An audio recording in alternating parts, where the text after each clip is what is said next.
Hi friends, welcome to DS and TET ట్రాపీ రీజన్ classes. ఈ క్వశ్చన్ మొన్న 2026 జూన్ 16 షిఫ్ట్ 1లో వచ్చిన క్వశ్చన్ అండి.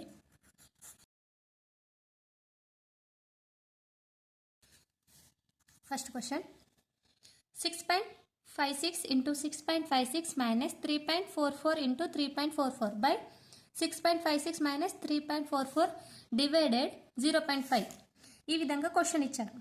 ఇది చూస్తే లాంగ్ ఉంది కానీ ఇది చాలా సింపుల్ అండి. ఇది ఏ విధంగా చేయాలంటే ఇక్కడ చూడండి, 6.56 into 6.56 దీన్ని ఏ విధంగా రాసుకోవచ్చు? 6.56 whole square, 6.56 whole square. Next 3.44 into 3.44 దీన్ని 3.44 హోల్ స్క్వేర్. ఇది ఏ విధంగా ఉంది? A square minus b square. A square minus b square formula ఏంటి? A square minus b square equal to a plus b into a minus b. మనం ఈ విధంగా రాసుకోవచ్చు. ఇది ఏ ప్లస్ బి, దీన్ని ఏ అనుకోవాలి, ఇది బి అనుకోవాలి. ఏ ప్లస్ బి అంటే 6 minus 56 plus 3.44 into 6.56 minus 3.44 a plus b into a minus b divided 6.56 minus 3.44 divided 0.5. Next ఏం చేయాలి? ఇక్కడ చూడండి, 6.56 minus 3.44 as the same. Remaining ఏం మిగిలింది? 6.56 ప్లస్ 3.44 అంతే. డివైడెడ్ ఇక్కడ 0.5 ఉంది, పాయింట్ కట్ చేస్తే 1 0, పాయింట్ కట్ చేసి 1 పెట్టుకున్నాం, నెంబర్ 0 ఉంది, 1 ఉంది కాబట్టి 0 పెట్టుకున్నాం. 5/10. నెక్స్ట్ 6.56 ప్లస్ 3.44 ఎంత అవుతుంది? అడిషన్ 10.00 అంటే 10 అన్నట్టే. 10 ఇంటూ ఇక్కడ డివైడెడ్ ఉంది, రెసిప్రోకల్ ఏమవుతుంది? ఇక్కడ ఇంటూ పెట్టుకొని భిన్నాన్ని తారుమారు చేయాలి. 10/5 అవుతుంది. డివైడ్ ఉంటే మనం ఇంటూగా మార్చుకోవాలంటే దీన్ని రెసిప్రోకల్ రాసుకోవాలి. ఓకే, ఇంటూ పెట్టుకొని రివర్స్ 10/5. ఇక్కడ చూడండి, 5 1 5 2 10 2 20. Answer is 20.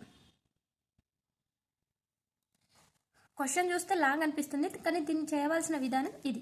షార్ట్కట్లో కూడా ఇదే. నెక్స్ట్ క్వశ్చన్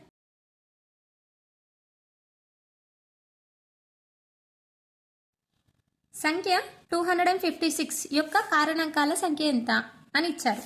256 యొక్క కారణాంకాల సంఖ్య అడుగుతున్నారు. అంటే మనం ఫస్ట్ దీన్ని ఏం చేయాలి?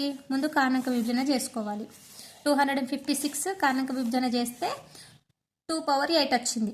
ఇది ఏ విధంగా చేయాలో కూడా అందరికీ తెలుసు, కొంచెం చెప్తాను వినండి ఒకసారి. 256 అంటే 2 1 2, 2 2 4, 1 మిగులుతుంది కాబట్టి 2 8 16. నెక్స్ట్ 2 6 12, 2 4 8, 2 3 6, 2 2 4, 2 1 2 16 12, 2 16 32. ఆ విధంగానే వేసుకోవచ్చు. 2 8 6, 2 4 8, 2 2 4, 2 1 2. ఇక్కడ ఇప్పుడు 2లు ఎన్ని వచ్చినాయి? 8, 2/8. మరి కారణాంకాల సంఖ్య తెలుసుకోవడానికి కారణాంకాల సంఖ్య ఏ విధంగా తెలుసుకుందామంటే పవర్లో ఉన్నదానికి +1 యాడ్ చేస్తే అదే కారణాంకాల సంఖ్య అవుతుంది. పవర్లో ఎంత ఉంది? 8 ఉంది కాబట్టి 8 + 1 = 9. 256 యొక్క కారణాంకాల సంఖ్య 9 ఉంటుంది. Answer is 9. నెక్స్ట్ క్వశ్చన్ 136, 192 మరియు 256లను నిశ్శేషంగా భాగించే అతిపెద్ద సంఖ్య. 136, 192 మరియు 256లను నిశ్శేషంగా భాగించే అతి పెద్ద సంఖ్య ఏ విధంగా చేయాలి? మరి ఈ 3 సంఖ్యలను నిశ్శేషంగా భాగించే అతి పెద్ద సంఖ్య అయి ఉండాలి. ఈ 3 సంఖ్యలను భాగించాలి, ఇందులో పెద్ద సంఖ్య అయి ఉండాలి. ఏంటో చూద్దాం. ఫస్ట్ 136 యొక్క కారణాంకాలు చేసుకోవాలి. 136 ఏ విధంగా అంటే 136 ఈ విధంగా పెట్టుకొని 2తోని కారణాంక విభజన తెలుసు కదా, ప్రైమ్ నెంబర్స్తో చేయాలి. 2 6 12, 2 8 16, 2 3 6, 2 4 8, 2 1 2 7 14. నెక్స్ట్ 17 1 అంటే 2/3 into 17 వచ్చిందా? 2/3 into 17. అదేవిధంగా 190 కూడా చేయాలి. చేస్తే 2/6 into 3 వస్తుంది. నెక్స్ట్ 256 కూడా చేయాలి. 256 చేస్తే 2/8 వస్తుంది కదా. ఈ విధంగా వచ్చినప్పుడు 256 కూడా ఇంతమంది మనం ఆల్రెడీ చేసుకున్నాం. 256 చేస్తే ఏమైతే 2/8. ఈ విధంగా చేసుకున్నాక ఇక్కడ అతిపెద్ద సంఖ్య అని అడిగారు. అతిపెద్ద సంఖ్య అని అంటే ఇప్పుడు ఈ మూడిట్లలో కామన్గా ఉండేది ఇక్కడ 2/3 ఉంది. ఇక్కడ 2 పవర్ 6 ఉంది. అంటే మనం రాసుకోవచ్చు 2 పవర్ 3 ఇంటూ ఏ విధంగా రాసుకోవచ్చు 2 పవర్ 3. బేసెస్ ఈక్వల్స్ కాబట్టి పవర్స్ని యాడ్ చేస్తాం. 2 పవర్ 3 + 3 = 2 పవర్ 6. అంటే 2 పవర్ 3 ఆల్రెడీ ఇక్కడ ఉంది. Next 2 power 8 2 power 3 into 2 power 5 అని రాసుకోవచ్చు దీన్ని కదా. అంటే 2 పవర్ 3 ఇందులో కామన్గా వస్తుంది. కాబట్టి 3 సంఖ్యలలో ఉమ్మడిగా ఉన్న ప్రధాన గుణకం ఏంటంటే 2 పవర్ 3. HCF = 2 power 3 = 8. ఇది నేను క్లియర్గా చెప్తున్నా కాబట్టి లేట్ అవుతుంది, కానీ మనం ప్రాక్టీస్ చేయంగా కొన్ని సెకండ్స్లో కంప్లీట్ అయిపోతుంది ప్రాబ్లం. ఈజీగా చేసేయచ్చు.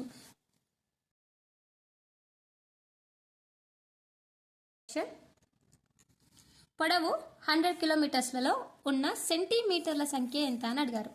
సెంటీమీటర్ల సంఖ్య ఇక్కడ 100 కిలోమీటర్లో ఉన్న సెంటీమీటర్లు అడిగారు. మరి 1 కిలోమీటర్స్కి ఎన్ని సెంటీమీటర్సో తెలుసుకోవాలి ఫస్ట్. 1 కిలోమీటర్కి ఎన్ని మీటర్స్ 1000 మీటర్స్. మరి 1 మీటర్కి ఎన్ని సెంటీమీటర్స్ 100 సెంటీమీటర్స్. ఇవి మనకు తెలిసినవి. ఇక్కడ 1 కిలోమీటర్కి 1000 మీటర్స్, 1 మీటర్కి 100 సెంటీమీటర్స్. మరి 1 కిలోమీటర్కి హౌ మెనీ సెంటీమీటర్స్ అంటే ఏ విధంగా చేయాలి. 1 కిలోమీటర్ = 1000 × 100. అంటే ఇక్కడ 3 zeros, ఇక్కడ 5 zeros, 2 zeros, మొత్తం టోటల్ 5 zeros. అంటే 1 kilometre = 1 lakh centimetres. Okay, 1 lakh centimetres. 1 kilometre = 1 lakh centimetres. కానీ మనం ఏం అడిగారు 100 కిలోమీటర్స్ అడిగారు. ఇక్కడ 1 కిలోమీటరే. మరి 100 కిలోమీటర్స్ అంటే 10⁵ ఇంటూ 10⁻². అంటే ఇక్కడ 5 zeros ఉన్నాయి కాబట్టి 10⁵. ఇక్కడ 2 zeros కావాలి కాబట్టి ఇంకా ఎక్స్ట్రా 2 zeros నేను యాడ్ చేశాను పైకి. కాబట్టి 100 కిలోమీటర్స్ = 10⁷ సెంటీమీటర్స్. 10⁷ సెంటీమీటర్స్ అంటే 1 crore సెంటీమీటర్స్. 1 కోటి సెంటీమీటర్స్. 100 కిలోమీటర్లు = 1 కోటి సెంటీమీటర్లకు సమానం. Okay,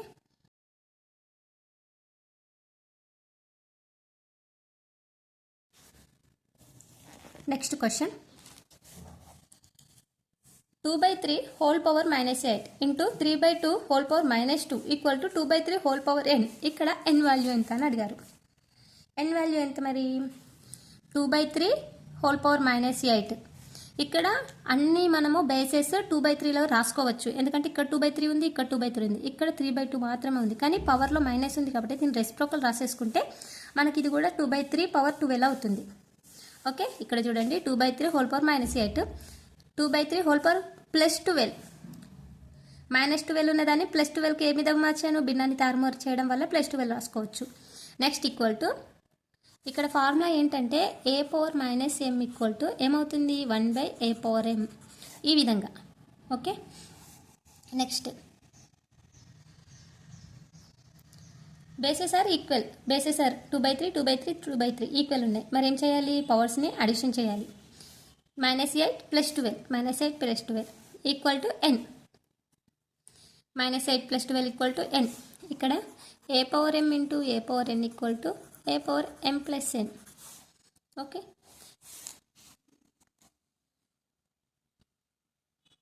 next -8 + 12 = n. Now n = +12 - 8 = n = 4.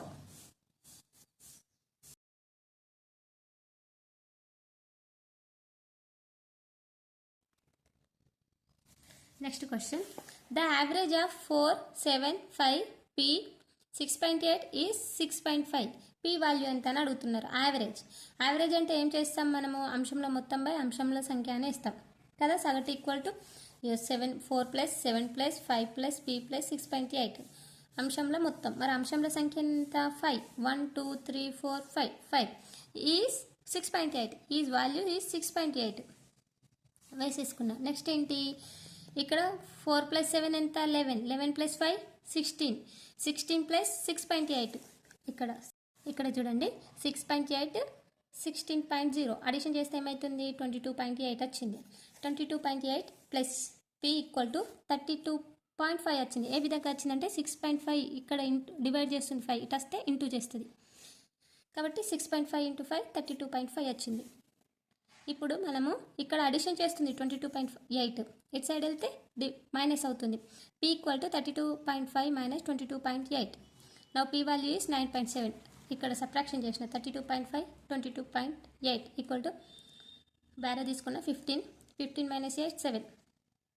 ఇక్కడ ఆల్రెడీ బై రో తీసుకుంటే 1 మిగులుతుంది. మళ్ళీ తీసుకుంటే 11 మైనస్ 2 9. ఇక్కడ 2 మిగులుతుంది, 2 minus 9.7 is answer. Next question, క్రింది వాటిలో అతి చిన్న ప్రధాన సంఖ్యలు ఎక్కడి నుండి స్టార్ట్ అవుతాయి? 2 నుండి స్టార్ట్ అవుతాయి. కాబట్టి ఆన్సర్ ఇస్ 2. అతి చిన్న ప్రధాన సంఖ్య 2. 1 నుండి 100 లోపు ప్రధాన సంఖ్యలు 25. ఇది లాస్ట్ ఇయర్ వచ్చిన బిట్. నెక్స్ట్ క్వశ్చన్, 2 అకర్ణీయ సంఖ్యల మధ్య ఎన్ని అకర్ణీయ సంఖ్యలు ఉంటాయి అని అడిగారు. ఎగ్జాంపుల్, అకర్ణీయ సంఖ్యలు అంటే ఏంటి? p/q రూపంలో ఉండే వాటిని అకర్ణీయ సంఖ్యలు అంటారు. q ≠ 0 ఉండాలి. కాబట్టి ఇక్కడ 1.1 తీసుకుందాం. 1.1 1.2కి మధ్య ఎన్ని అకర్ణీయ సంఖ్యలు ఉంటాయి? 1.1కి 1.11 1.12 1.11 1.99 అట్లా చాలా అకర్ణీయ సంఖ్యలు ఉంటాయి. కాబట్టి answer is infinity. Okay. Next question, అవరోహణ క్రమం. ఇక్కడ చూడండి 1/4, 5/7, 2/3, 6/8 అవరోహణ క్రమం రాయండి అన్నాం. అవరోహణ క్రమం అంటే పెద్ద నుండి చిన్న వరకు రాయాలి. ఇది ఏ విధంగా రాయాలి? ఫస్ట్ ఏం చేయాలంటే సింపుల్ ట్రిక్.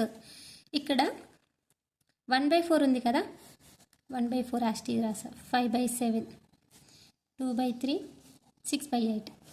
మనం ఇది న్యూమరేటర్, ఇది డినామినేటర్. న్యూమరేటర్ అన్నిటికీ 0 అప్లై చేయాలి. ఒక్కదానికి అప్లై చేస్తే భిన్నంలో వేరే మార్పు వస్తుంది. కాబట్టి అన్నిటికీ 0 యాడ్ చేసా, ఇక్కడ మార్పు ఉండదు. నెక్స్ట్ క్యాన్సిలేషన్ చేయాలి. 4 1s 4 2s 8, 2 మిగులుతుంది. 7 1s 7, 7 7s 49, 1 మిగులుతుంది. నెక్స్ట్ 3 1s 3 6s 18 అంటే 2 మిగులుతుంది 20కి. 8 1s 8 8s 64. కాబట్టి 8 7s 8 7s ఎంత?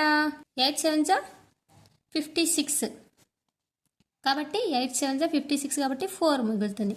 ఇక్కడ చూడండి 2.2 7.1 6.2 7.4 వచ్చింది. అవరోహణ క్రమం అన్నారు అంటే పెద్ద నుండి చిన్న వరకు. ఇందులో పెద్ద వాల్యూ ఏది? 7.4 అంటే 6/8 ఈజ్ ఫస్ట్ ఆన్సర్. ఓకే.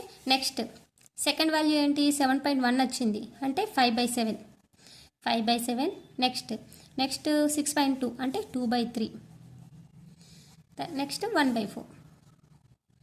ఇది అవరోహణ క్రమం. ఈ క్వశ్చన్ చాలా ఈజీ అండి, ఒకసారి చూడండి. క్రింది ఆంగ్ల అక్షరాల్లో దేనిని నిలువు రేఖ ద్వారా 2 సమానమైన మరియు సౌష్ఠవ భాగాలుగా విభజించవచ్చు? అంటే 2 సౌష్ఠవ భాగాలుగా విభజించడానికి ఏముండాలి? 2 భాగాలు సమానమై ఉన్నప్పుడు మనం సౌష్ఠవ భాగాలుగా విభజించవచ్చు. ఇక్కడ కే ఉందండి, కేని 2 నిలువు భాగాలుగా చేయొచ్చా? చేయరాదు. ఈని ఒక నిలువు భాగం మాత్రమే చేయవచ్చు. అడ్డంగా ఒక లైన్ వేస్తే అది ఈక్వల్ అయిపోతుంది. ఆర్ని చేయరాదు. మరి హెచ్ని ఒకసారి చూడండి, హెచ్ని నిలువు గీత పెట్టినా ఈక్వల్గా ఉంటాయి, 2 సమాన భాగాలు ఉంటాయి. అడ్డంగా పెట్టినా కూడా ఈక్వల్గా ఉంటాయి. Answer is H. ఈ వీడియో మీకు నచ్చినట్టయితే ఖచ్చితంగా లైక్ ఇచ్చి ఎంకరేజ్ చేయండి. ఇదే సెక్షన్లోని నెక్స్ట్ మ్యాథ్స్ క్వశ్చన్స్ నెక్స్ట్ వీడియోలో ఖచ్చితంగా అప్లోడ్ చేస్తాను. మరిన్ని వీడియోస్ కోసం మన ఛానల్ని సబ్స్క్రైబ్ చేయండి. Thank you.